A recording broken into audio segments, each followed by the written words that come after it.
Du hast die Tour verlassen. Wirf einen Blick auf die Karte.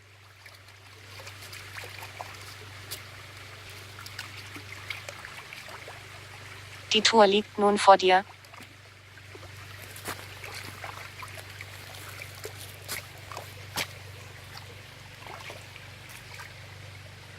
Du bist zurück auf der Tour. Die Navigation wird fortgesetzt.